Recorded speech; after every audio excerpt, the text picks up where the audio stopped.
Le système culturel, c'est lui qui est pourvoyeur de valeurs, de normes, d'idéologies. Les Dents de la Mer, c'est un exemple particulièrement remarquable de la façon dont la culture peut influencer, notamment les fictions peuvent influencer la perception des animaux. Et d'ailleurs, Spielberg lui-même disait récemment qu'il était vraiment désolé et il insistait lourdement « Je suis vraiment, vraiment désolé ». Ce film a contribué à donner une image des requins comme des animaux sanguinaires. Et donc, il y a eu une espèce de frénésie destructrice chez les pêcheurs, notamment les pêcheurs sportifs, et entre 60 millions et 270 millions de requins tués, alors que les requins sont responsables de très peu de morts humaines. Il y a eu une vague d'adoption de bébés de chiots dalmatiens, et là, suivi par une vague d'abandon de ces animaux. Qu'est-ce que ça veut dire absenter les autres animaux? Ça veut dire on les représente pas dans le langage. C'est incroyable ce phénomène, ce retournement de rendre la violence désirable. Et le langage contribue à ça, car nos phallogocentrismes, on se comporte comme les membres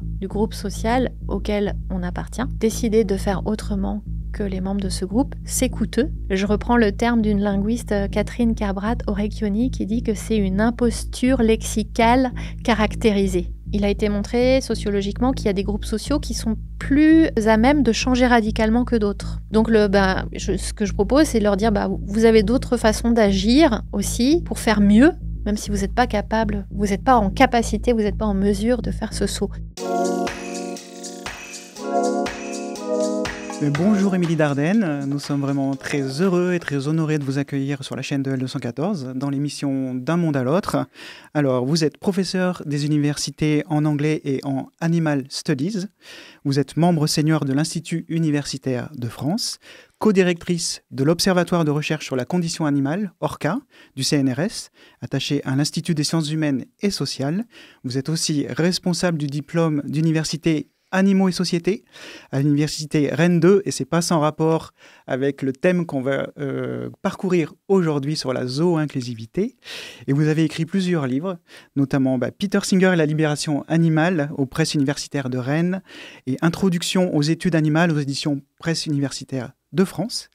Et nous vous recevons aujourd'hui pour ce livre Considérer les animaux, une approche zoo-inclusive qui est aussi publié aux universités, aux presses universitaires de France. Dans ce livre, Considérer les animaux, il y a le fait de se soucier de la question des animaux, mais il y a aussi beaucoup d'obstacles, on va le voir. Et je voulais commencer justement dans le vif du sujet avec Les Dents de la Mer. C'est un film culte que tout le monde connaît, mais qui a vraiment changé la façon dont on voit les requins, au point d'influencer même leur survie. Alors pourquoi, selon vous, une œuvre de fiction peut-elle avoir un tel impact sur la vie réelle des animaux? Et est-ce qu'on retrouve ce phénomène ailleurs dans notre culture? La culture a un impact important sur la façon dont on perçoit les autres animaux parce que le système culturel, c'est lui qui est pourvoyeur de valeurs, de normes, d'idéologies. C'est un système très puissant qui peut contribuer à pérenniser des nouvelles formes culturelles ou qui peut lancer des nouvelles formes. Donc le film de Spielberg, Les Dents de la Mer, c'est un exemple particulièrement remarquable de la façon dont la culture peut influencer, notamment les fictions peuvent influencer la perception des animaux. Et d'ailleurs, Spielberg lui-même disait récemment qu'il était vraiment désolé et il insistait lourdement « Je suis vraiment, vraiment désolé » pour ce que le film et le livre aussi ont causé aux requins parce que ce film a contribué à donner une image des requins comme des animaux sanguinaires, extrêmement dangereux pour l'être humain. Et donc, il y a eu une espèce de frénésie destructrice chez les pêcheurs, notamment les pêcheurs sportifs, après la diffusion du film, après la sortie du film, qui a eu un succès vraiment phénoménal. Et ça a mené à une destruction du nombre de requins absolument incroyable, c'est-à-dire que selon les chiffres je crois que c'est 2013, du Muséum national de Floride, du Muséum d'histoire naturelle de Floride, c'était entre 60 millions et 270 millions de requins tués, alors que les requins sont responsables de très peu de morts humaines. En fait, c'est ça, c'est la disproportion incroyable entre les morts dont ils sont responsables, eux, et les morts dont nous sommes responsables, nous, pour les requins. C'est-à-dire que c'est à peu près 9 personnes par an, 9 personnes humaines par an, qui meurent sous l'effet des attaques de requins. Donc la proportion est incroyable. Donc ça, c'est vraiment un exemple remarquable, mais des exemples de la façon dont la culture façonne notre rapport aux autres animaux. Il y en a plein qui sont peut-être moins frappants. Mais pour en donner un autre, dans un autre domaine, on pourrait évoquer l'importance des films Disney. Dans la culture, notamment chez les plus petits, mais pas que chez les plus petits, parce que même les adultes ont été souvent influencés par cette culture il y a longtemps, parce que les studios Disney existent depuis de nombreuses années. Par exemple, les 101 Dalmatiens, ça a eu aussi un impact direct sur les animaux, puisqu'il y a eu un élan vers ces petits chiens tellement mignons, après le remake de 1996 notamment. Il y a eu une vague d'adoption de bébés de chiots dalmatiens, hélas suivie par une vague d'abandon de ces animaux. Donc voilà comment la culture, par des modes, peut influencer directement la vie des animaux non humains. C'est vraiment fou, parce qu'on est en dehors de toute rationalité finalement, parce que sur les requins, on peut imaginer qu'il y a beaucoup plus d'accidents avec les chiens, par exemple. Et heureusement qu'on n'a pas le même effet pour les chiens. Est-ce que ça peut aussi jouer dans l'autre sens d'ailleurs? Est-ce que ça peut aussi favoriser des démarches plus empathiques valorisantes à l'endroit des animaux? Alors là, c'est peut-être, j'ai pas de référence scientifique en tête sur la façon dont on peut quantifier ça, mais évidemment qu'on pense à des exemples d'ouvrages littéraires qui ont adopté le point de vue animal et qui ont réussi. C'est une épreuve pour des écrivains et des écrivaines d'essayer de se mettre dans la peau d'un animal pour raconter l'histoire du point de vue d'un non-humain, mais ça existe. Il y en a des exemples. Il y a des exemples aussi du côté des productions cinématographiques. Je pense à ce film qui s'appelle Babe, un chien devenu berger, et un cochon devenu berger, pardon. Donc c'est l'histoire d'un petit cochon qui prend qui adopte le rôle d'un chien de berger, et donc en renversant ce rôle, ça permet de voir le cochon différemment. Et je ne sais pas quel a été l'impact de ce film sur les spectateurs et les spectatrices qui l'ont vu, mais il a eu un impact sur un des comédiens du film, le comédien principal, qui était végétarien avant le film et qui est devenu végétalien après. Et engagé pour la cause animale. Alors effectivement, généralement, ça ne joue pas forcément à leur faveur. Enfin, c'est le plus large des cas, en tout cas. Ou alors, c'est peut-être utilisé aussi. C'est peut-être une occasion de nourrir cet anthropodénie, on va le voir tout à l'heure, en trouvant des prétextes dans des films, dans des fictions. Un peu sur le même registre, on utilise tous les jours des expressions comme sale bête ou mouton de Panurge, qui sont pas très valorisées, sans trop y penser finalement. Et comment le langage qu'on emploie au quotidien peut aussi influencer notre manière de voir et traiter les animaux. Peut-on aussi parler d'un langage qui rend les animaux invisibles ? Tout à fait, on peut parler d'un langage, la langue française, mais c'est valable pour d'autres langues comme l'anglais par exemple, invisibilise les autres animaux. Là, je pense au travail d'un linguiste qui s'appelle Aaron Stibbe, qui est britannique. Il est écolinguiste, donc il s'intéresse au rapport entre le langage et la représentation écologique, mais il s'est aussi intéressé à la façon dont le langage représente ou ne représente pas les animaux non humains. Et il montre comment le langage fait disparaître les animaux de plusieurs façons. Il donne 3 façons. Il y a l'absentement. Qu'est-ce que ça veut dire absenter les autres animaux? Ça veut dire on ne les représente pas dans le langage. Donc il donne l'exemple de manuels d'économie où les animaux non humains ne sont tout simplement pas mentionnés. C'est en train de changer. Il y a de plus en plus d'économistes qui s'intéressent au bien-être animal. Donc aujourd'hui, on ne pourrait pas tout à fait faire ce constat-là, mais bon, c'est quand même loin d'être la majorité. Donc les animaux ne sont pas mentionnés, ils sont absentés. C'est la première façon de les faire disparaître. La deuxième façon, c'est il montre que parfois c'est juste une trace. Par exemple, avec le mot pâturage, quand on dit pâturage, on ne parle pas des animaux non humains, mais on sait qu'il y a quelqu'un qui pâture. On ne dit pas qui. Est-ce que c'est une vache? Est-ce que c'est plusieurs vaches? Est-ce que c'est un mouton? On ne sait pas bien. Donc ça, c'est une trace. Les animaux ne sont pas vraiment là. Et puis le dernier exemple qu'il donne, c'est le masque. Et le masque, là, c'est encore un autre phénomène, c'est le fait de tordre la réalité, déformer la réalité. Les animaux sont toujours pas représentés, les animaux non humains. Et on représente autre chose que ce qu'ils sont vraiment ou autre chose que ce qui vivent vraiment. Et là, on peut donner l'exemple de la suicide food, où les animaux sont représentés, parfois s'exprimant comme s'ils étaient heureux de s'auto-détruire pour nous fournir leur chair, pour qu'on puisse se délecter de leur chair. Donc, quand on y pense, cet exemple de la suicide food, où les animaux ont l'air heureux d'être soumis à des violences ou d'être tués.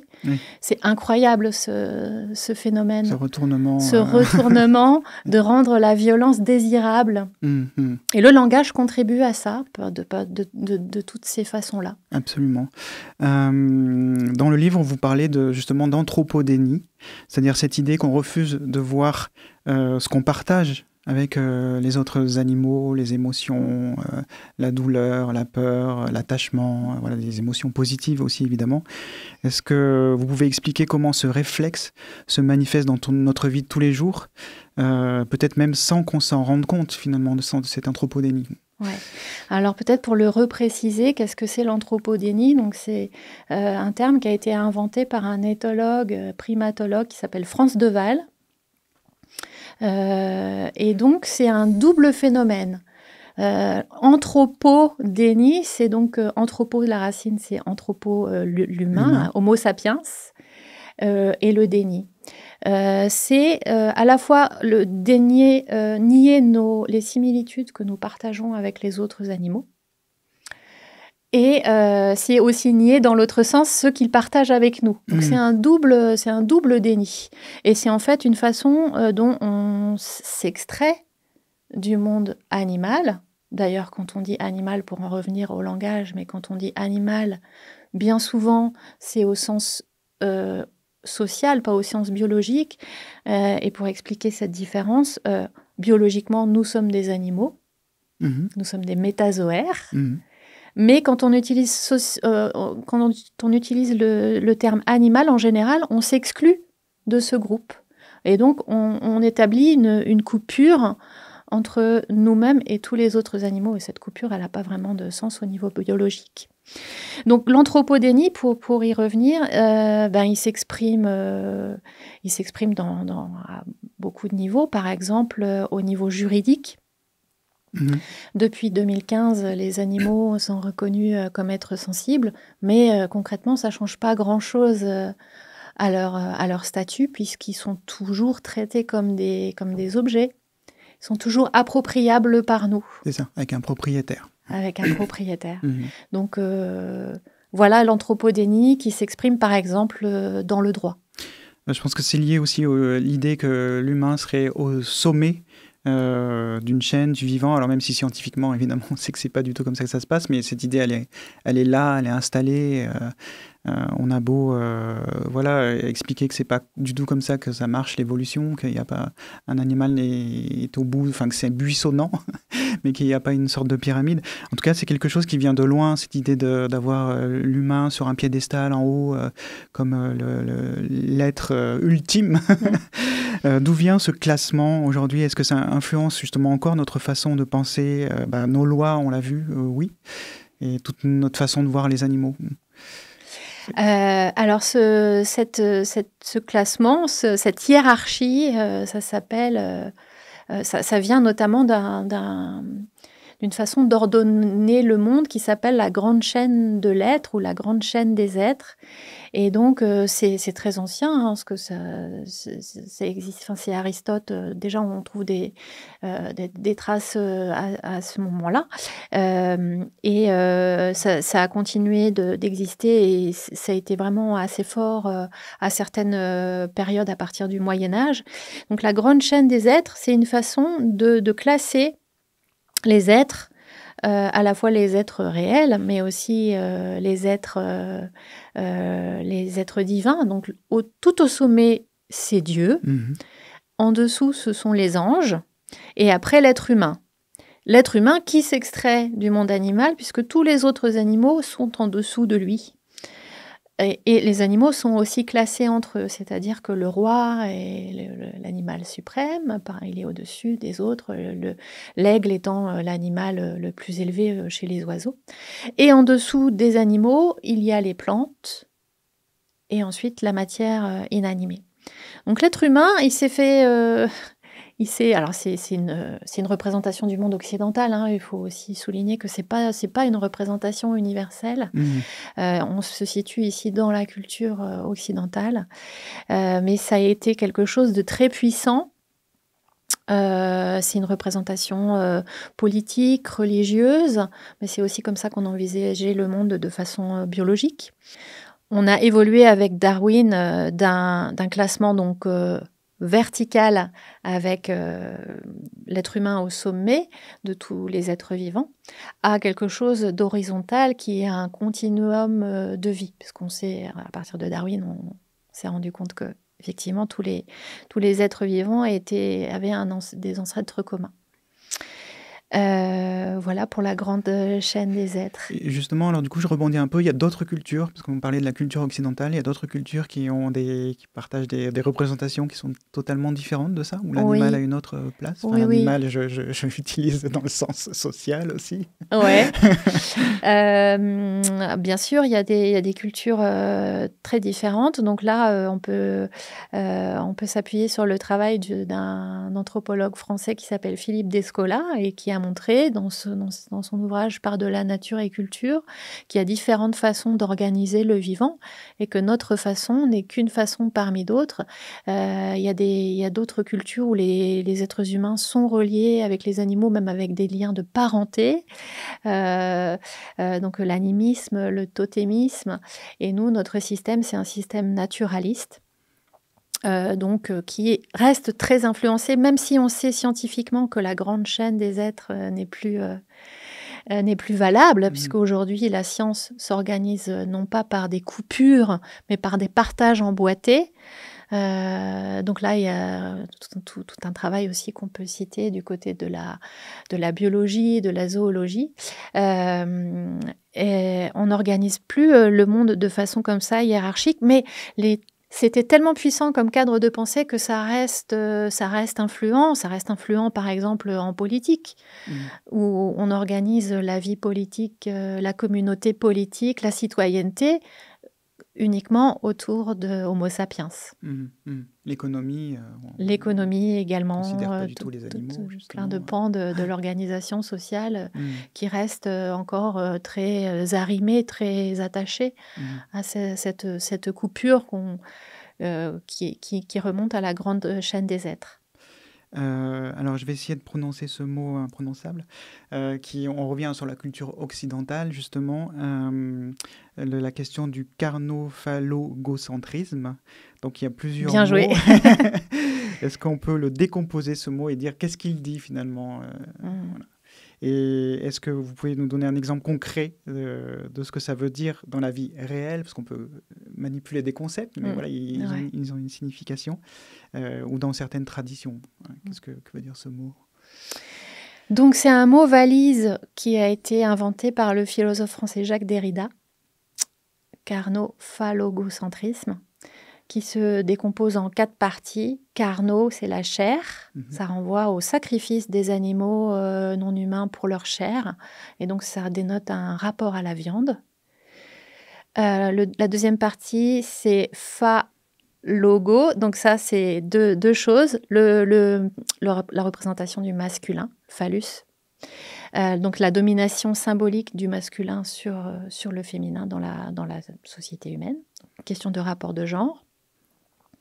Logo, c'est la primauté du langage et de la raison. Et centrisme, donc ça fait de ces trois termes accolés une idéologie, en fait. Le Carnot, phallogocentrisme, c'est une idéologie qui justifie un certain rapport à l'animal, qui le justifie et qui le perpétue en autorisant que les animaux soient sacrifiés, en autorisant qu'ils soient sacrifiés, en autorisant également que le masculin ait un comportement particulier dans ce système. Comment ça se traduit, par exemple, au niveau sociologique? Donc, il y a un sociologue qui s'appelle Adrian Franklin qui a montré comment la viande, parmi toutes les alimentations, parmi toutes les denrées alimentaires, a un statut particulier qui répond à certains rituels. Et que c'est un aliment parmi d'autres qui est particulièrement lié aux notions de pouvoir et à la virilité. Donc tout ça est lié dans le mot qu'a inventé Derrida, mais qui a un bon mot, donc pour voir comment tout ça fait système, ça marche ensemble. Toutes les façons de s'occuper des animaux non humains, l'abattage, s'occuper entre guillemets, l'abattage, la chasse, la préparation de la chair, la boucherie, tout ça, ce sont des activités masculines dont les femmes ont pu être exclues. Et ça se traduit encore aujourd'hui, même si ça a évolué, ça se traduit encore aujourd'hui par le fait que le barbecue, ça reste quand même une activité masculine.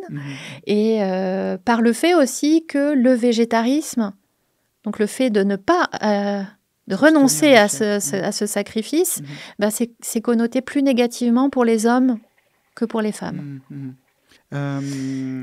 Toujours si on reste un peu dans l'influence de ce système, de ces représentations, de la culture, on entend souvent parler des animaux d'élevage, si on va sur les animaux d'élevage, comme d'un groupe. Le bétail ou le cheptel.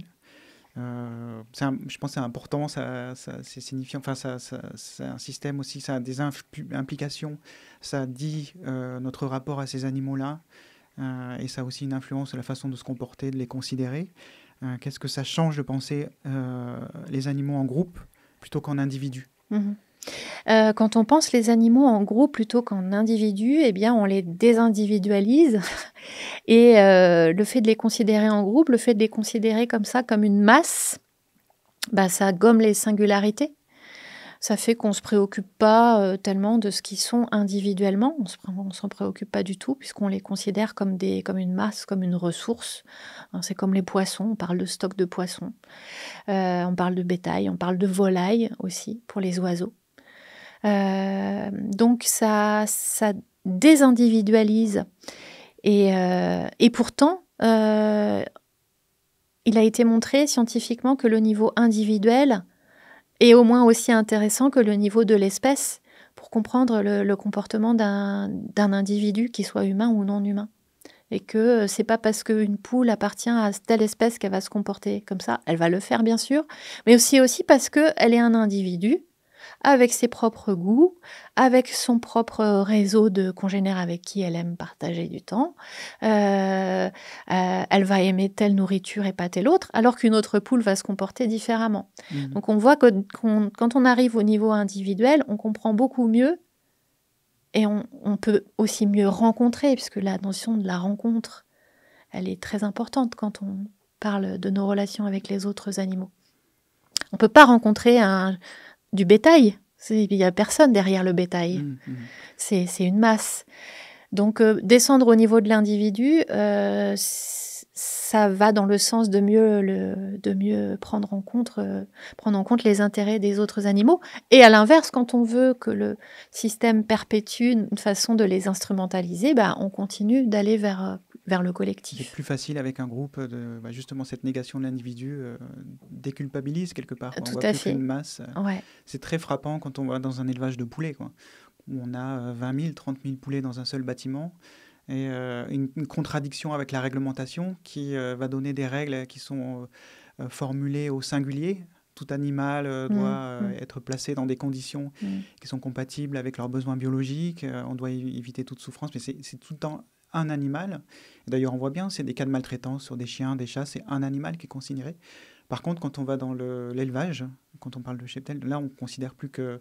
C'est-à-dire qu'on tolère, par exemple, 2-3% de mortalité, parce que, voilà, et c'est aussi une médecine vétérinaire de l'eau, en fait. On parle de l'eau, effectivement. Donc ça a vraiment une fonction, on va dire. Il y a une contradiction. Est-ce qu'on peut parler de schizophrénie morale dans notre relation avec les animaux? Parce que beaucoup de gens disent aimer les animaux.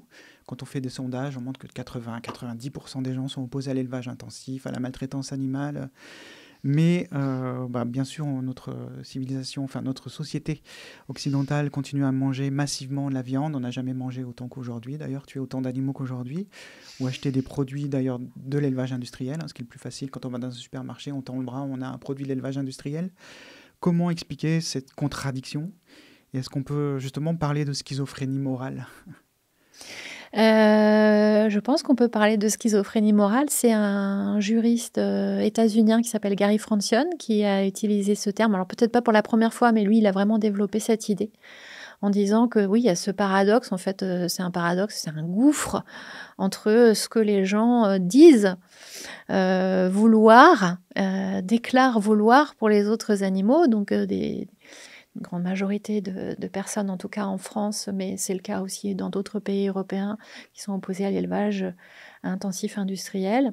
Et simplement, si on regarde les chiffres, 24% de personnes flexitariennes en France. Donc, où sont les 60% du milieu? Les 60% du milieu, ils sont... comme nous tous et nous toutes, des êtres qui ne sont pas que des êtres rationnels. Ils sont influencés par des mécanismes conscients et inconscients. Ils sont influencés par des mécanismes sociaux. Donc là, la psychologie sociale nous aide beaucoup, nous a beaucoup aidés ces dernières années et continue de nous aider à éclairer ce paradoxe en montrant que effectivement nous sommes traversés par des mécanismes qui nous échappent et qui font que la transition alimentaire est difficile, même quand on a envie de faire mieux, on n'y arrive pas. Donc peut-être on peut donner quelques exemples de la façon dont la psychologie sociale éclaire cela. Par exemple, le système 1, système 2, développé par Kahneman, qui montre qu'on a deux façons de se comporter, de prendre des décisions. Le système 1, qui est un système rapide, peu coûteux, automatique, et le système 2, qui est un système plus lent, qui nous demande une logique consciente, qui nous demande des efforts. Typiquement, dans nos choix alimentaires, on va activer plutôt le système 1. Parce qu'on mange 3 fois par jour et parce que donc c'est quelque chose qu'on fait énormément et s'il fallait à chaque fois qu'on mange activer notre système 2, ce serait coûteux et donc on le fait peu. Donc ça, c'est quelque chose qui empêche la traduction de nos bonnes intentions au moment de faire des choix effectifs quotidiennement. Un autre exemple, au niveau social, c'est l'effet de pression de pair. On se comporte les uns et les autres, les unes et les autres, comme les membres du groupe social auquel on appartient. Et donc, décider de faire autrement que les membres de ce groupe, c'est coûteux. On parle de coût, en fait, dans tous ces domaines. C'est coûteux de changer. C'est pas facile de changer, même si on a l'idée. Et donc, encore une fois, l'alimentation, par exemple, c'est pas le seul exemple, mais c'est un exemple quand même frappant dans les relations avec les autres animaux. C'est l'alimentation, c'est 3 fois par jour. La sociabilité, elle se joue beaucoup autour de l'alimentation. Donc, changer d'alimentation, c'est difficile. C'est très compliqué. Il y a Robert Cialdini, sur un bouquin sur influence et persuasion, justement, qui montre tous ces automatismes, ces mécaniques automatismes. Puis on l'a aussi abordé avec Laurent Bègue. Voilà, il y a l'autorité, la preuve sociale, voilà, plein effectivement de choses qui nous permettent d'identifier ces mécanismes qui font que c'est finalement très difficile de changer ses habitudes, même quand on a envie de mieux faire pour les animaux. Alors vous montrez que l'éducation joue justement un rôle clé dans la façon dont on perçoit les animaux. Est-ce que vous avez un exemple concret, par exemple dans une école, où cette prise de conscience a vraiment changé la vision des élèves? J'ai pas d'exemple concret au niveau d'une école primaire, par exemple, mais moi, ce que je constate dans mes enseignements à l'université, c'est que suivre un cours en études animales, ça peut avoir un effet très transformateur pour les étudiantes et les étudiants. Le fait de découvrir en fait toutes ces facettes de nos relations avec les autres animaux, dans l'histoire, dans le langage, dans la biologie, dans la géographie aussi, comment nos relations avec les animaux, elles s'impriment dans nos paysages. De découvrir tout ça, ça peut avoir un effet très transformateur, d'autant plus si les étudiantes et les étudiants doivent approfondir un sujet. Ça peut être juste par un exposé ou par un petit dossier à rédiger. Le fait de se saisir eux-mêmes et elles-mêmes de ce sujet, ça peut les amener sur des nouveaux terrains et sur le terrain de la rencontre. Je pense que c'est vraiment la notion clé, la rencontre. Mmh. On voit partout l'expression bien-être animal, mais vraiment partout, les filières l'utilisent sans arrêt. Tout est bien-être animal. On ne voit pas un seul site d'une marque, un groupement d'éleveurs qui ne parle pas de bien-être animal. Les abattoirs parlent de bien-être animal. Tous ces produits en supermarché mettent en avant dans le discours ce terme-là. Est-ce que c'est un terme, l'utilisation de ce terme est vraiment un progrès, ou est-ce qu'il cache parfois autre chose? Et voilà, est-ce qu'on a des exemples d'utilisation de bien-être animal qui paraissent un peu déplacés? Alors, je pense qu'il faut dissocier deux usages de la notion de bien-être animal. C'est un usage scientifique et un usage sociétal. En tant que terme scientifique, le bien-être animal, c'est un outil de mesure qui peut tout à fait objectiver des données, qui peut objectiver un état mental, physiologique, physique d'un animal non humain dans son environnement, en fonction aussi de ses besoins physiologiques propres. J'ai pas de problème avec cette notion de bien-être animal. Je pense qu'elle est... L'ANSES le définit de façon assez précise. Oui. Au niveau scientifique, c'est pas comme la nature, naturelle ou quelque chose où il n'y a pas vraiment de... Il y a une définition précise. La première définition, c'était dans les années 60, 1965, avec le rapport Brown-Bell, qui pointait 5 libertés fondamentales. D'abord, le fait de pas subir la faim, la soif ou la malnutrition, pas de peur ou de stress, pas d'inconfort, pas de lésions, de maladie ou de douleur, et la capacité à exprimer les comportements naturels pour son espèce. Bon, ça a évolué parce que ça, c'est déjà un peu daté. Mais ça nous dit quelque chose sur la relation, en fait, la situation d'un animal non humain dans son environnement. Donc, je pense que c'est une notion utile, le bien-être animal, en tant qu'outil scientifique de mesure. Le problème, c'est que ce terme a été réapproprié au niveau sociétal, notamment par les filières de production, qui en nous fait plutôt un terme sociotechnique. On voit que là, il est complètement tordu. Il en vient parfois même à dénoter le contraire de ce à quoi il renvoie, qui est quelque chose de positif, le bien-être. Il renvoie à des situations où les animaux, en fait, ne sont pas du tout dans une situation, dans un contexte positif pour eux. On parle de bien-être animal, par exemple, quand on équipe un poulailler industriel de lumière LED. On va dire, c'est super, ça agit sur le bien-être animal parce que les animaux sont plus calmes. Mais ça occulte complètement le fait qu'ils sont dans un environnement intensif industriel qui n'est qui ne peut pas être propice à leur bien-être. D'ailleurs, un groupe de chercheurs et de chercheuses a récemment, c'était en 2022, souligné cette impossibilité en fait d'améliorer le bien-être animal en élevage intensif. Et donc là, on voit qu'il est devenu un espèce de, je reprends le terme d'une linguiste, Catherine Carbrat-Orecchioni, qui dit que c'est une imposture lexicale caractérisée. Donc ça veut dire le contraire. Voilà, c'est très bien résumé. Ça vient dire le contraire de ce que ça voudrait dire. Ça dénote de la souffrance.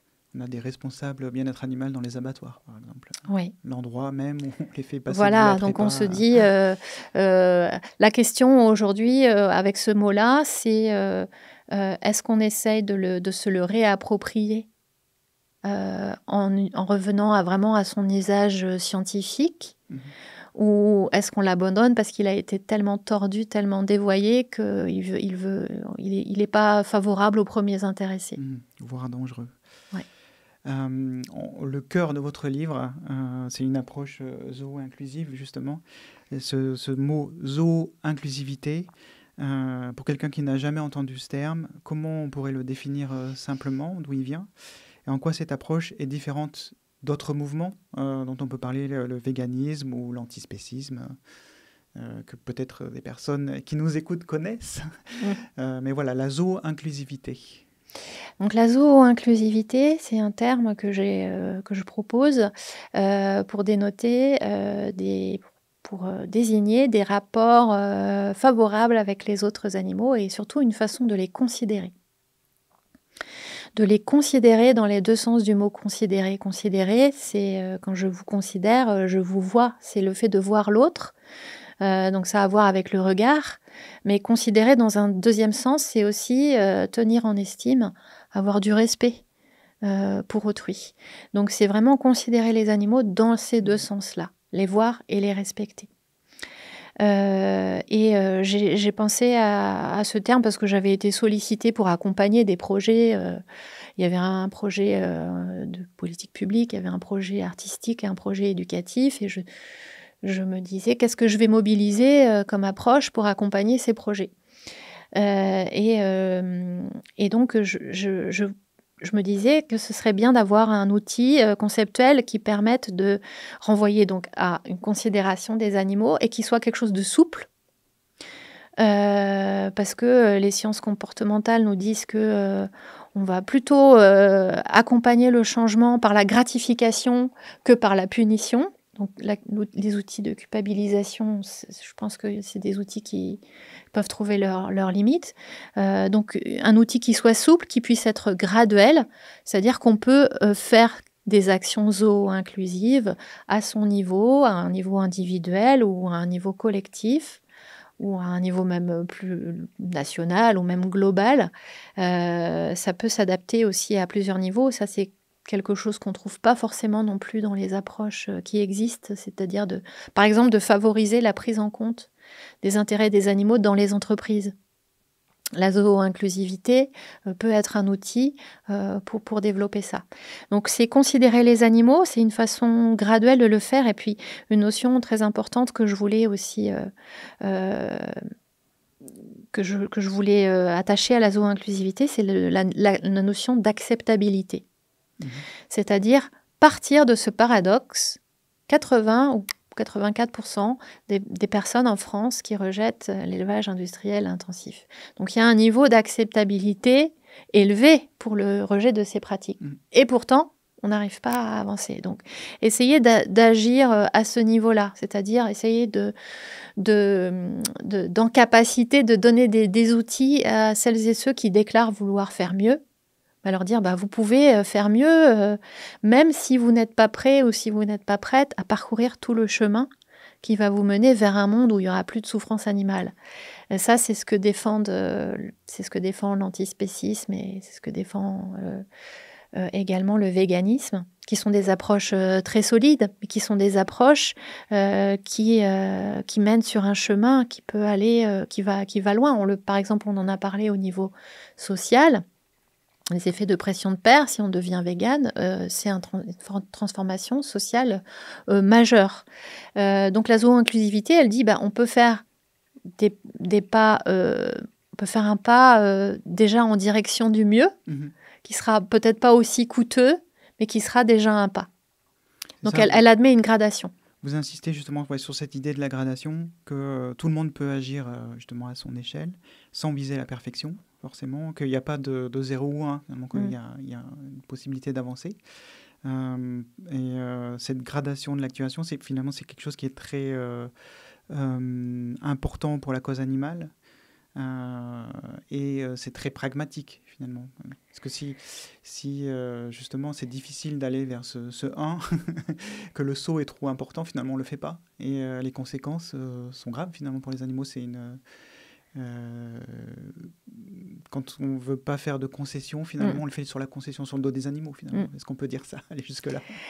Pour certaines personnes, oui, je pense qu'on peut aller jusque-là, mais on est tous soumis au même mécanisme, c'est-à-dire que on subit ces mécanismes, ces obstacles, d'ailleurs sur la cause animale, mais sur d'autres sujets aussi. Quand on fait ses achats de vêtements, par exemple, on sait aussi qu'il y a des vêtements qui sont produits de façon qui sont défavorables aussi à des humains. Voilà, encourager le changement qui peut être graduel pour pas que ça soit rédhibitoire, effectivement, parce que ça peut l'être. Il a été montré sociologiquement qu'il y a des groupes sociaux qui sont plus à même de changer radicalement que d'autres. Les plus jeunes et les personnes qui ont un niveau d'éducation plus avancé. Donc ceux-là et celles-là, ces personnes-là peuvent plus facilement faire le saut de 0 à 1. Et pour d'autres raisons, les personnes dans d'autres groupes sociaux vont avoir plus de mal à le faire. Donc, ce que je propose, c'est de leur dire, vous avez d'autres façons d'agir aussi pour faire mieux, même si vous n'êtes pas capable, vous n'êtes pas en capacité, vous n'êtes pas en mesure de faire ce saut. Et donc, pour revenir sur la façon dont la zooinclusivité se distingue du véganisme et de l'antispécisme. Donc l'antispécisme part d'une opposition. Antispécisme. L'antispécisme s'oppose au traitement inégal fondé sur l'espèce, le spécisme. Donc ça part de l'injustice et ça dit c'est un système injuste. La zooinclusivité ne part pas des injustices, elle part de l'acceptabilité, c'est-à-dire du constat que beaucoup de gens veulent faire mieux, donc partons de cette volonté positive d'aller vers le mieux. Et ce qui distingue la zooinclusivité du véganisme, le véganisme, étymologiquement, l'origine du mot, c'est une origine alimentaire. C'est une contraction du mot végétarien. Vegetarian, ça donne en anglais vegan, qui donne en français vegan.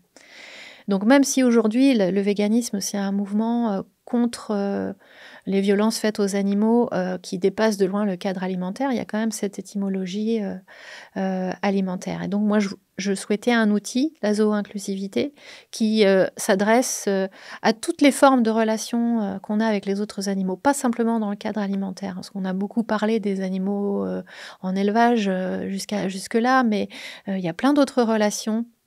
Comme les relations avec les animaux de compagnie, les relations avec les animaux sauvages, les relations dans les villes avec les animaux qu'on appelle des animaux liminaires, c'est-à-dire des animaux qui sont un peu à la marge, ils ne sont pas vraiment sauvages, ils ne sont pas non plus domestiqués, mais ils sont là près de nous, les pigeons, les rats, dans les villes, etc.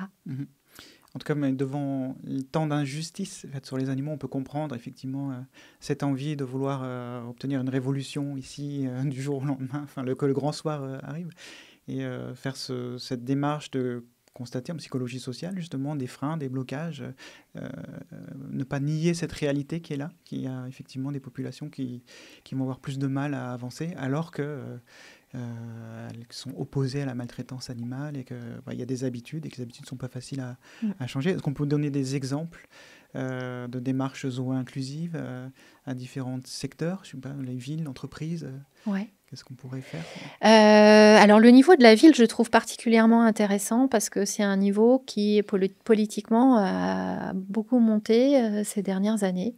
On parlait très peu de la condition animale en ville il y a une dizaine d'années et aujourd'hui, on voit des élus à la condition animale dans les villes, des élus au bien-être animal dans les villes.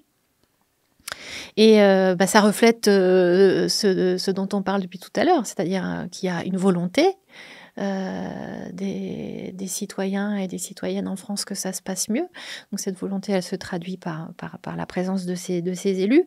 Exemple de ce qui se fait, j'aime bien cet exemple, même si peut-être que ça concerne pas un très grand nombre d'animaux, mais c'est le fait d'avoir certaines villes qui, en association avec des associations, avec des organisations animalistes, ont développé des cartes. J'ai un animal seul chez moi.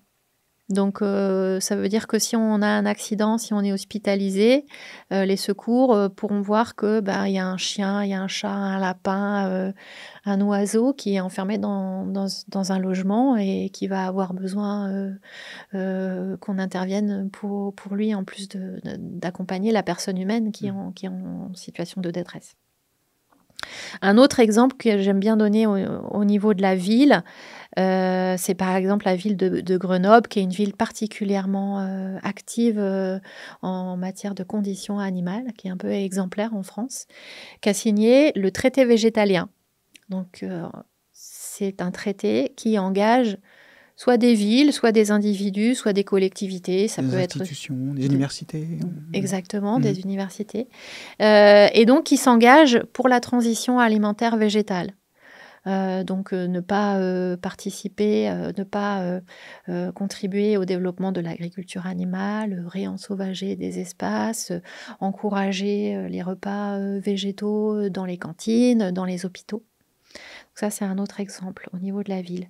Au niveau des entreprises, les entreprises qui acceptent de plus en plus que leurs salariés viennent avec leur animal de compagnie, ça, c'est un bon exemple de zooinclusivité. C'est favorable pour les humains, c'est favorable pour les animaux, donc c'est gagnant-gagnant. Un autre exemple au niveau entreprise, qui est un exemple récent, c'est le groupe Nissan, donc un constructeur automobile japonais, qui est en train de développer un dispositif qui s'appelle Animalert et qui est un dispositif qui repère les animaux sauvages sur la route et pour les dissuader, pour leur lancer un signal pour qu'ils s'écartent, qu'ils ne soient pas écrasés. Ça, je trouve ça, c'est éminemment zooinclusif. Et je crois que on est vraiment au stade expérimental, mais qu'un grand constructeur automobile le fasse, c'est vraiment... Ça dénote aussi un changement de perspective. Ils le font notamment parce qu'il y a une île au Japon où il y a une espèce de lapin qui s'appelle le lapin amami, qui est en danger d'extinction. Et donc, pour éviter d'écraser les quelques lapins qui restent, ils développent cet outil, mais qui pourra servir à d'autres espèces. Donc ça, c'est un bon exemple de zooinclusivité au niveau des entreprises.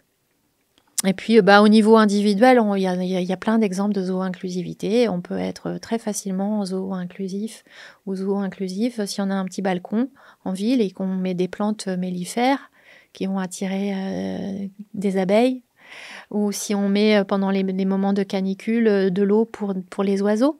C'est-à-dire penser qu'on n'est pas tout seul, même si on a juste un tout petit espace, on peut être zooinclusif ou zooinclusif là. Je peux encore donner peut-être un dernier exemple.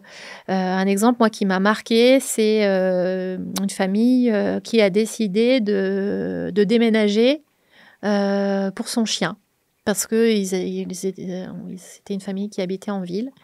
Et ils se sont dit que ce serait mieux pour leur chien d'habiter dans un espace à l'extérieur où il pourrait se promener et être davantage libre. Et donc, de s'ajuster sur l'animal, son animal compagnon, plutôt que de lui demander à lui de s'ajuster à l'humain, ça renverse le point de vue et c'est aussi un exemple de zooinclusivité. Le considérer. Ouais. Dans le livre, vous citez plusieurs philosophes et chercheurs, chercheuses. Quelles sont les grandes idées justement qui forment la base de la zooinclusivité ? Est-ce que on peut inclure ça dans un courant qui a été étendu à la question des animaux, mais qui existe par ailleurs, ou avec une base théorique importante Alors, c'est un peu hybride. La zoo-inclusivité, ça s'inspire de plusieurs choses.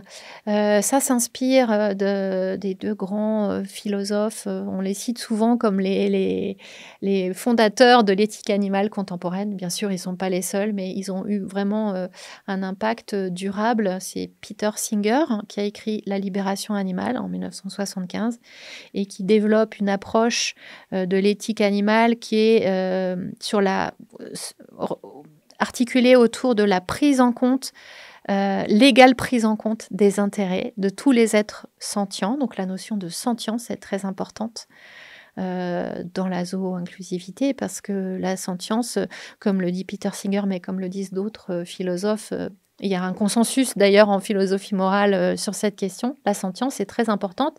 C'est elle qui définit qui fait partie de la communauté morale. Parce que qui a des intérêts à prendre en compte, ce sont les êtres qui ressentent des émotions, du plaisir, de la douleur, donc autrement dit les êtres sentients. C'est-à-dire que la sentience, c'est une combinaison de sensibilité et de conscience.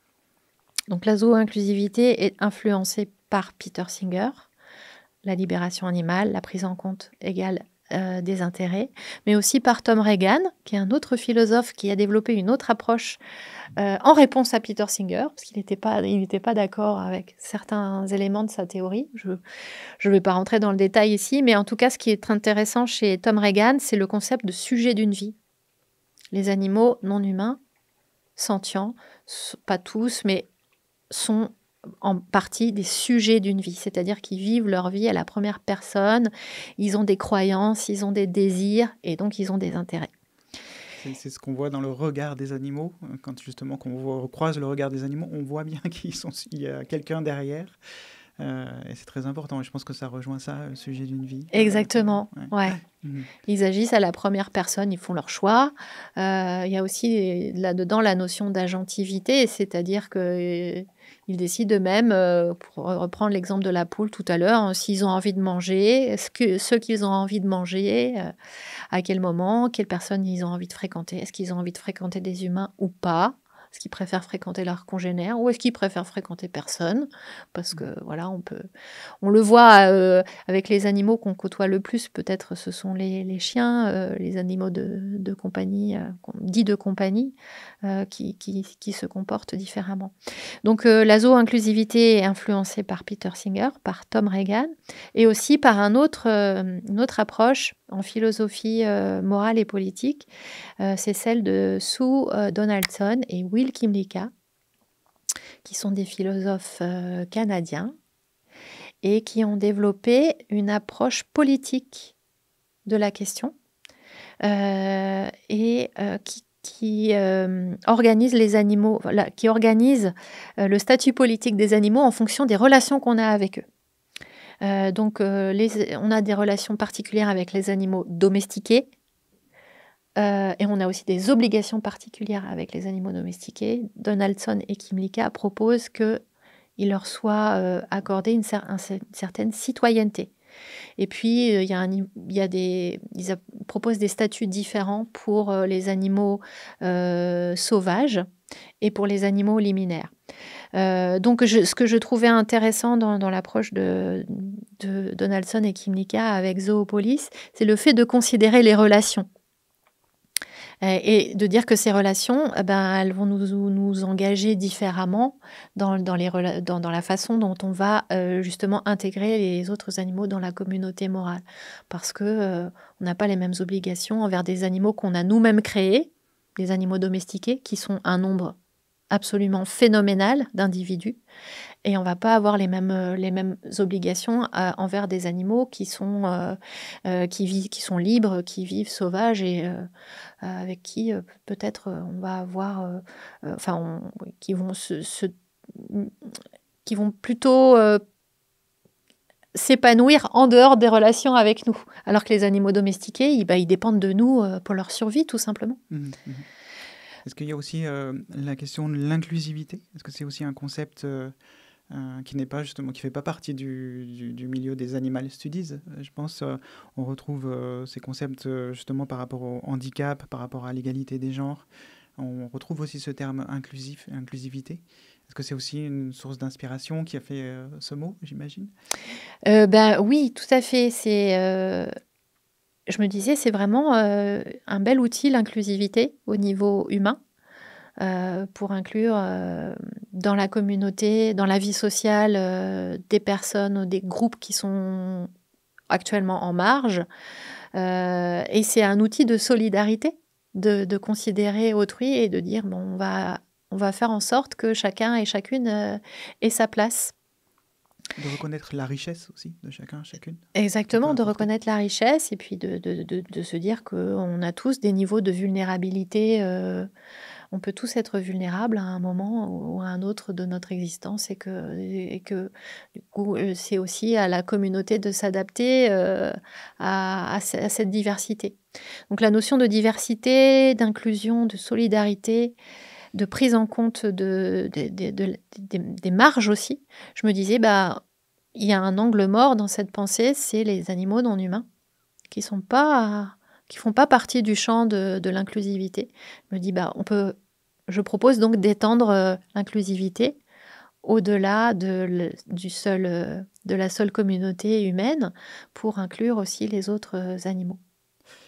Un autre concept que je trouve intéressant, qui peut-être résonne avec la famille qui a déménagé pour le bien-être de son chien, la biophilie.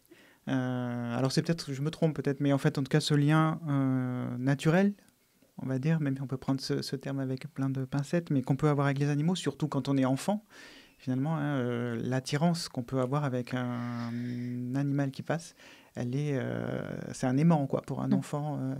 Il peut délaisser un jouet s'il y a un chat qui passe, on peut le constater. Pourquoi, selon vous, certains animaux nous attirent plus que d'autres? Et est-ce que cette attirance peut servir à la cause animale? Donc la biophilie, c'est un terme qui a été développé par un naturaliste qui s'appelle Edward Wilson et qui montre effectivement qu'on a un attrait inné envers certains animaux. Certains animaux. C'est notamment les animaux mignons, les petits chats, les petits chiens, les bébés. Qui sont des animaux néoténiques, donc avec une certaine... les joues... La néoténie, en fait, c'est le fait de garder à l'âge adulte des traits de jeunesse. Donc, une tête de bébé, ça représente la néoténie avec un grand front, des grands yeux, etc. Et donc, on va être attiré par ces animaux mignons particulièrement. Et la néoténie, en fait, ça nous vient du fait que depuis très longtemps, bien avant l'époque contemporaine, mais depuis bien longtemps, les relations avec les autres animaux, elles ont été bénéfiques pour nous et pour certains d'entre eux aussi, pas tous bien sûr, mais pour certains d'entre eux, ce sont des relations qui ont pu être mutuellement bénéfiques. Donc la biophilie, elle peut être un outil quand on veut développer une empathie, encourager une empathie vers les autres animaux. Mais c'est à double tranchant parce qu'il y a aussi, à contrario, la biophobie. Et il y a des animaux qui déclenchent des réactions biophobiques. Les serpents, par exemple. On va pas avoir un élan vers un serpent, même s'il y a des gens qui n'ont pas peur des serpents particulièrement, mais on ne va pas avoir un élan vers un serpent comme on va avoir un élan vers un chaton.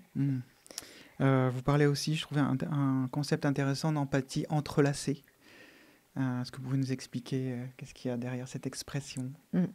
Donc, ça renvoie encore à un travail en philosophie. Donc là, c'est la philosophe Laurie Gruen, qui est une philosophe états-unienne, qui a développé l'empathie entrelacée. L'empathie entrelacée, c'est le fait de percevoir, de percevoir à la fois les similitudes et les différences qu'on a avec les autres animaux, mais se mettre dans une situation de se projeter dans ce que vit autrui. Bon, c'est la base de l'empathie, hein.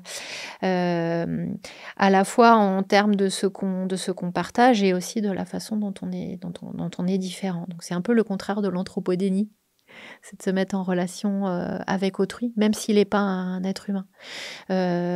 Et donc ça pose des questions de comment on peut se mettre en relation avec un être qui n'a pas, donc qui n'appartient pas à notre espèce, mais même si on peut se poser la question aussi pour les êtres humains, c'est-à-dire, se projeter dans autrui, comment on sait ce que ressent l'autre même quand il appartient à notre espèce? C'est toujours approximatif, hein, c'est toujours un décentrement, un exercice à faire.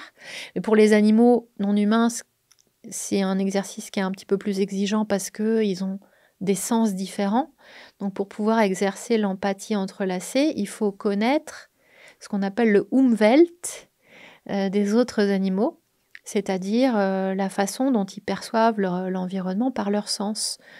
Le Umwelt d'un chien est complètement différent de mon Umwelt ou du vôtre parce qu'il va percevoir son environnement beaucoup plus par l'odorat, alors que nous sommes plutôt des créatures qui avons un sens visuel développé.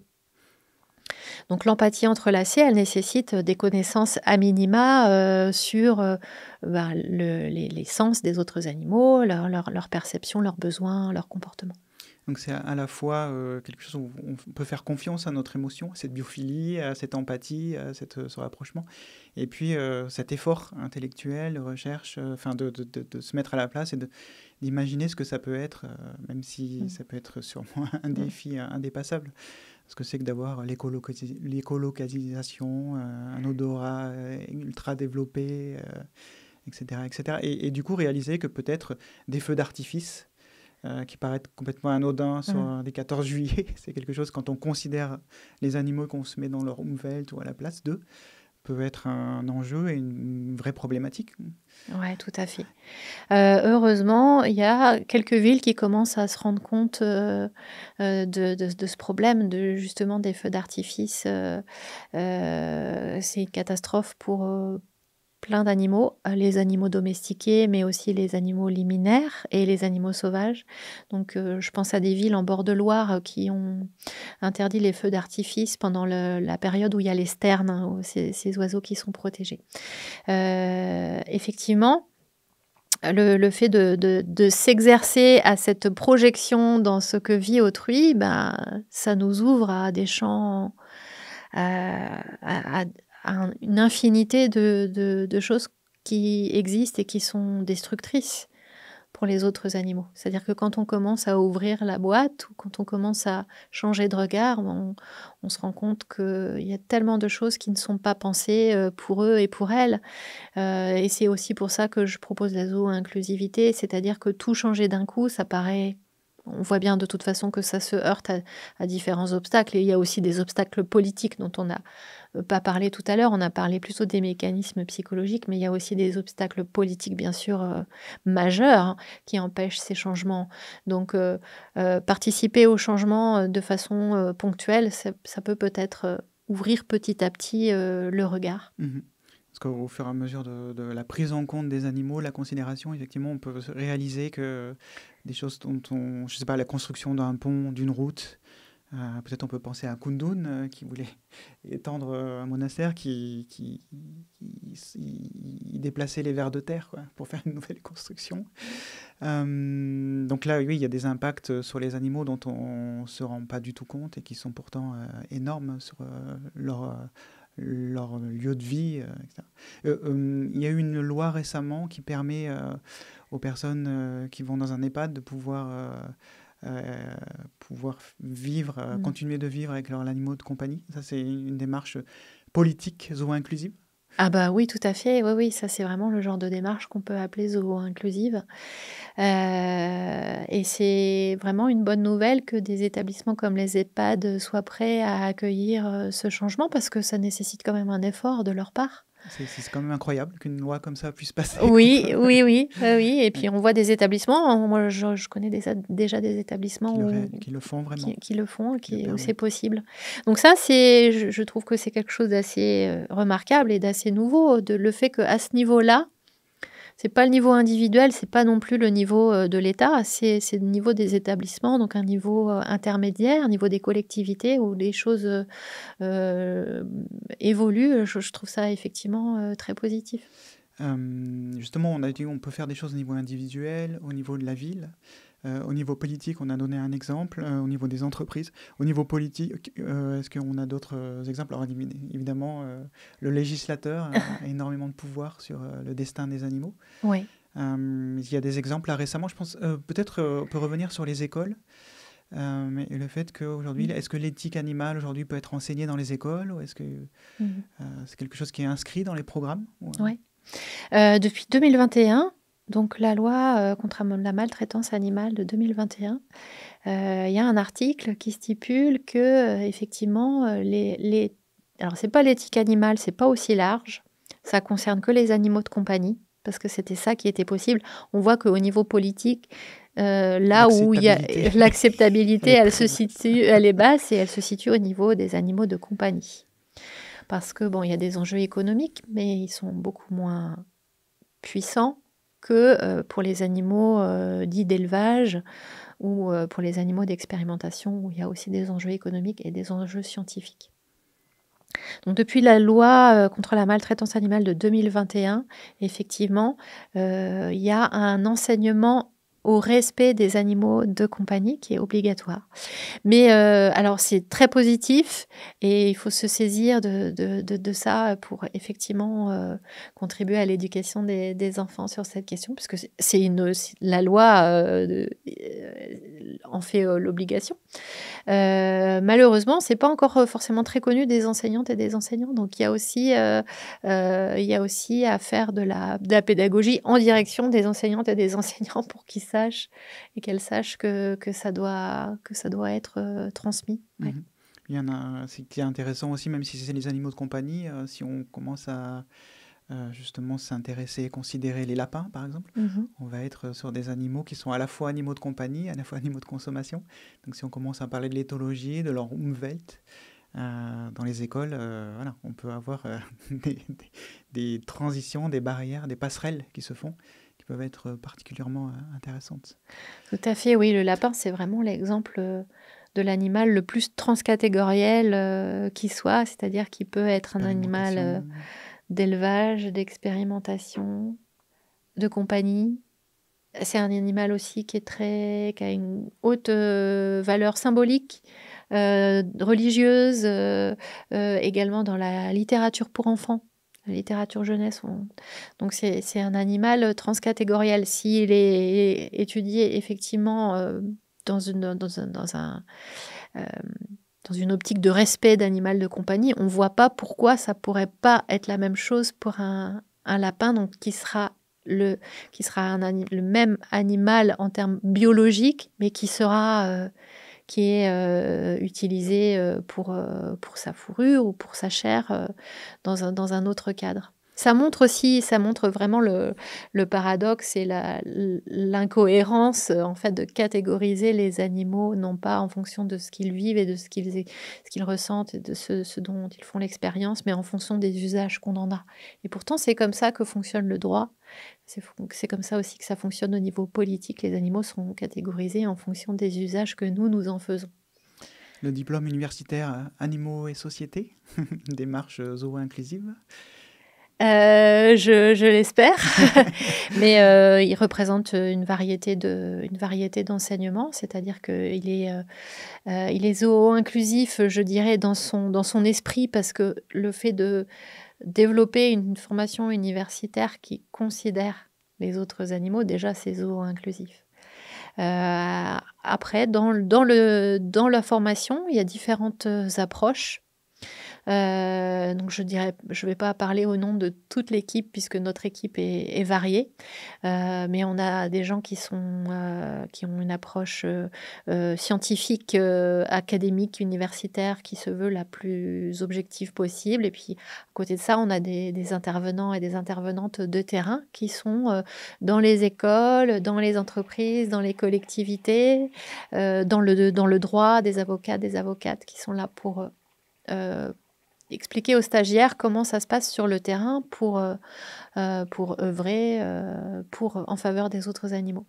Un autre exemple de ce qu'on peut faire, c'est la démarche de l'ASPAS sur le réensauvagement de forêts, d'espaces. Ça, c'est aussi une démarche zoo-inclusive. Oui, ça c'est une démarche zoo-inclusive. Un Donc, autre niveau très intéressant aussi. tout à fait, parce que dans les études animales, donc on les a appelées tout à l'heure animal studies, on peut dire aussi études animales, l'un ou l'autre, on s'intéresse beaucoup aux animaux d'élevage. Et ici, on en parle aussi beaucoup, mais il y a les animaux sauvages et le fait que les actions humaines impactent grandement les animaux sauvages ou les animaux libres, pour utiliser un terme qui serait moins connoté que sauvage, Oui. malheureusement. Encore une fois, on revient au langage, hein, au choix des termes, donc c'est important d'exercer une vigilance lexicale, hein, quand on parle des autres animaux. Donc les animaux sauvages ou les animaux libres, ils sont impactés de plein de façons par les activités humaines. Ils sont impactés directement par la chasse. Ils sont impactés aussi par nos infrastructures, c'est-à-dire ils butent contre nos routes, ils butent contre nos bâtiments, ils butent contre nos grillages, Contre nos barrages. Voilà, ils butent de plein de façons. Et donc réensauvager des espaces, ça permet de leur redonner un peu de place, parce que finalement nous ne sommes que des colocataires, hein. La Terre, c'est notre lieu de vie. Nous sommes chez nous, les humains, sur la Terre, mais les autres animaux y sont aussi. Donc leur faire un peu de place, les réserves de vie sauvage de l'espace, qui sont ce sont des petits espaces, mais ça dénote une volonté de refaire un peu de place aux autres animaux. Vous mentionnez des chercheurs qui écrivent des histoires à hauteur d'animal, comme les sangliers. Vous citez un livre, je crois, où il y a justement à la fois le point de vue du sanglier, à la fois un autre point de vue, et se mettre à la place du sanglier, c'est intéressant aussi, en termes dans la littérature, dans les recherches, dans l'éthologie constructive, qui permet justement d'individualiser les animaux, de donner un prénom, de se mettre à leur place. Oui, donc ça, c'est un livre qui s'appelle Sanglier, géographie d'un animal politique. Et il a été écrit par des géographes, Raphaël Matevé et Roméo Bondon. Et ils écrivent certaines parties à hauteur de sanglier, du point de vue du sanglier.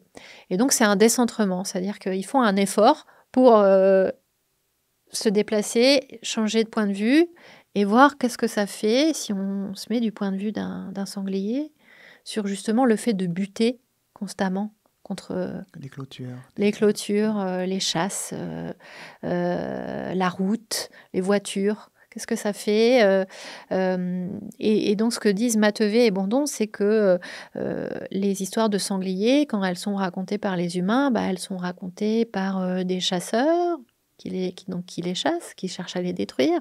Elles sont racontées par des agriculteurs ou des agricultrices qui peuvent avoir leur récolte abîmée, ou même plus qu'abîmée, détruite par les sangliers. Ça ne veut pas dire qu'ils ne sont pas légitimes à dire qu'il y a un problème. Bien sûr qu'il y a des tensions avec les animaux libres, et des conflits. Ou elles sont racontées par des vétérinaires qui vont se placer du point de vue des maladies que ces animaux peuvent transmettre. Mais qu'est-ce que ça fait de renverser le point de vue et de raconter les choses du point de vue du sanglier, et de voir qu'en fait, ils sont soumis à des entraves permanentes de par nos activités, de par notre existence, de par le fait qu'on a colonisé une grande majorité de l'espace, en fait, est colonisée par nous pour nos propres besoins, plus ou moins réels. C'est-à-dire qu'il y a on a des besoins réels, mais il y a aussi des choses qui ne sont pas des vrais besoins. Donc se décentrer, ça permet d'envisager les choses différemment, de voir différemment les relations. Dans les études animales, on s'intéresse beaucoup aux relations. Donc une relation, c'est dans les deux sens, c'est de nous vers eux et de eux vers nous. Donc qu'est-ce que ça fait du point de vue d'un sanglier de vivre dans un espace fortement anthropisé ? Ça permet de voir les choses différemment, d'imaginer d'autres rapports et d'imaginer d'autres formes de cohabitation. C'est pour ça que je trouve ça très fructueux d'un point de vue zoo-inclusif, tous ces efforts des éthologues et des géographes de se décentrer, mais c'est aussi des efforts qu'on voit en histoire, par exemple avec le travail d'un historien français qui s'appelle Éric Baraté et qui revisite des épisodes historiques du point de vue des animaux non humains. Et ça ouvre à des portes, oui, ça ouvre des points de vue qu'on ne soupçonne pas. Absolument. Dans un exemple de zooinclusivité, si on revient sur les cultures, je crois qu'il y a des initiatives qui consistent à détecter des faons qui peuvent être nichés, je ne sais pas si on dit nichés, au milieu d'un champ de blé ou de céréales, qu'on peut détecter avec des drones et pouvoir récupérer avant de moissonner, par exemple. Tout à fait, ça c'est parfaitement zooinclusif. C'est comme l'entreprise de Nissan qui met en place un système de détection de la faune sauvage pour éviter qu'on les écrase. C'est du même ordre. Tellement de belles choses à faire si on se prend le temps et les moyens de le faire, considérer les animaux. Je termine un peu tout le temps comme ça. Avec L214, on a l'ambition de diminuer par 2 le nombre d'animaux tués d'ici 2030, ce qu'on appelle le sauvetage du siècle, et ce qui permettrait effectivement de sauver 600 millions d'animaux chaque année. Alors justement, j'aimerais bien avoir votre avis sur la question de l'acceptabilité. Dans quelles conditions on pourrait arriver en 5 ans à obtenir une transformation comme celle-ci ? Alors en termes d'acceptabilité, je ne sais pas exactement si c'est comment vous avez choisi ce chiffre, mais ça me paraît être un objectif de bon sens, c'est-à-dire qu'il prend en compte à la fois la nécessité de changement, la demande de changement, donc c'est une acceptabilité avérée, et il prend en compte aussi, j'imagine, puisque vous connaissez bien ça dans votre pratique, les obstacles qui sont non seulement d'ordre psychosociaux, comme on a vu, mais aussi les obstacles politiques et économiques qui sont forts. C'est-à-dire que ce n'est pas une transformation qui peut se faire comme ça en claquant des doigts du jour au lendemain, donc il nécessite des accompagnements et un effort collectif. Donc ça me paraît être en tout cas une campagne de bon sens pour, bien sûr, les premiers concernés. Et les premiers concernés, c'est pas nous, c'est d'abord les animaux non humains dont le corps même constitue le produit. Ça, il y a aucun autre dans les relations entre les groupes sociaux humains, ça n'existe pas. Même les groupes, d'autres groupes opprimés, n'ont pas, on les mange pas. Pas jusque là, quoi. On va pas jusque là. Donc cette extrémité là, on l'impose que aux animaux non humains. Donc oui, ça me semble être une campagne de bon sens, et pour les premiers intéressés, mais aussi pour nous, parce qu'on a besoin d'évoluer non seulement en termes éthiques, mais aussi en termes climatiques, puisque l'élevage représente, entre les chiffres récents, c'est entre 14 et 18% des émissions de gaz à effet de serre. Donc c'est énorme et c'est complètement sous-estimé. L'impact de l'alimentation, on est un peu obsédé par les voyages en avion, par le chauffage et le vélo. C'est important d'y penser, mais pensons aussi à l'alimentation. Donc, diminuer le nombre d'animaux tués, ça agit aussi positivement pour le climat et puis ça agit positivement pour la santé humaine. Donc, c'est une transition qui me semble de bon sens et qui me semble positive à bien des niveaux. Oui, parce qu'on a parlé de l'environnement culturel, et là aussi on pourrait parler de l'environnement alimentaire, où on a des leviers très très puissants, des chaînes de distribution, qui permettent effectivement, par rapport à ce système 1, système 2, qui permettent de changer finalement notre alimentation presque sans le voir, quoi, et qui nous mettent en conformité avec nos valeurs. Donc voilà, on espère en tout cas que cet objectif, ce sauvetage du siècle, en tout cas va dans le sens de la zooinclusivité. C'est sûr, oui, c'est sûr. Des animaux. En tout cas, merci beaucoup de nous avoir éclairés sur ces concepts. Et un grand, grand merci pour le DU Animaux et Société et le travail au sein de l'ORCA, qui permet justement de réfléchir, de creuser les sujets. Et on espère d'obtenir une société dans quelques années qui soit beaucoup plus inclusive qu'elle ne l'est aujourd'hui. Merci. Merci beaucoup.